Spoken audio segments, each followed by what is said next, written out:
Hi guys, for today's video, magluto tayo ng inihaw na bangus gamit lang ang kawali.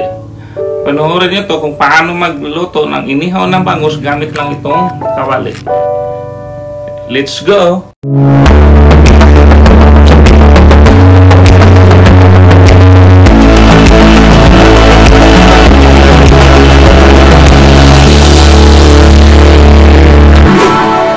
First, linisin natin itong bangus at saka hahatiin natin dito sa likod.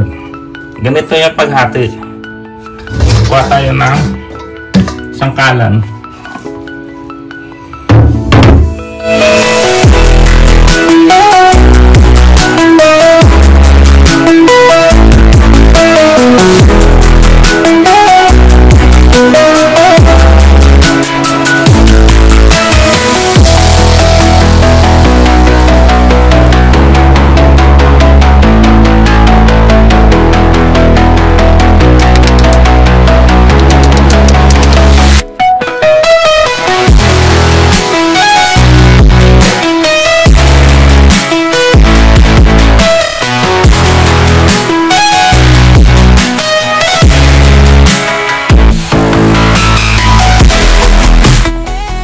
So after natin maglinis ng bangus, itabi lang muna natin to, then mag-prepare tayo ng mga ingredients.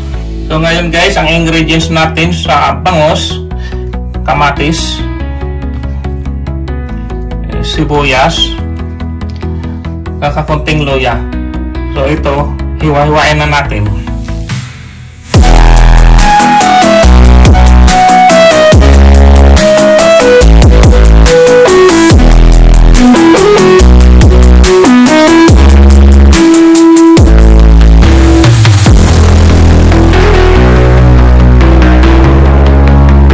Tapos na yung paghiwa-hiwa natin yung mga ingredients, sibuyas, kamatis, luya. Pwede na natin to paghaluin. Lagay natin yung kamatis, yung sibuyas, yung luya.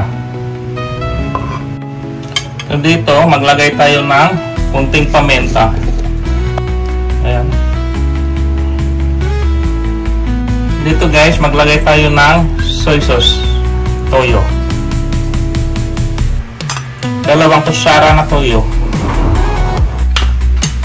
Tapos, haluin.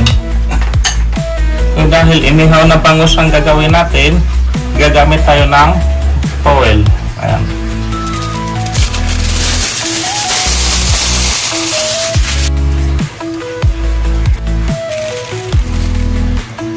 So yung bangus natin guys ay papahiran natin ng asin.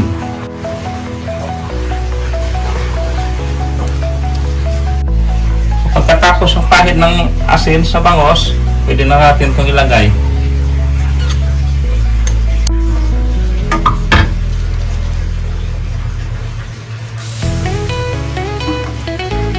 Then saka natin ito balutin ng foil.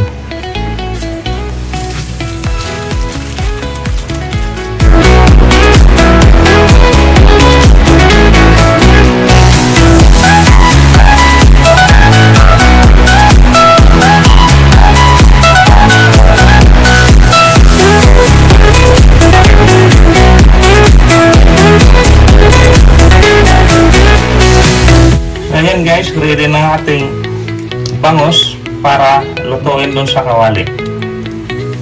Ngayon guys, magsindi na tayo ng apoy at isalang yung kawali. Kunting apoy lang po guys, para dahan-dahan lang siya sa pagluto. Salang natin yung kawali.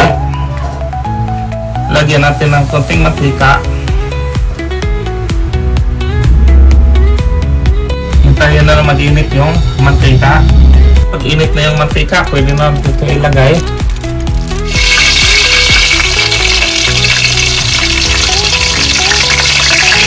Tatakpan natin ito. Ito yung gamit ng pangtakip kasi malaki yung kawali.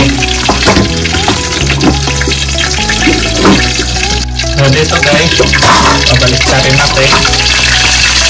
Balik natin yung bangus para balance o pantay ang luto pagkabilaan. Takpan natin ulit. Babalik sa rin nyo lang hanggang sa maluto yung bangos. So, lulutuin natin to hanggang 45 to 50 minutes. Kaya naka 42 minutes na tayo. Malapit na po siya maluto. Pwede na natin tong hainin yung inihaw na bangus sa kawali sa mahinang apoy.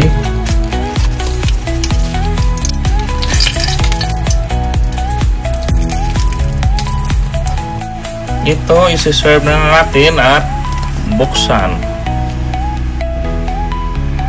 Tingnan natin kung lutong-luto ba siya.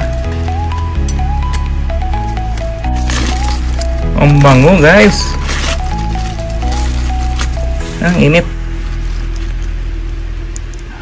Ayan, sobrang luto. Ayan.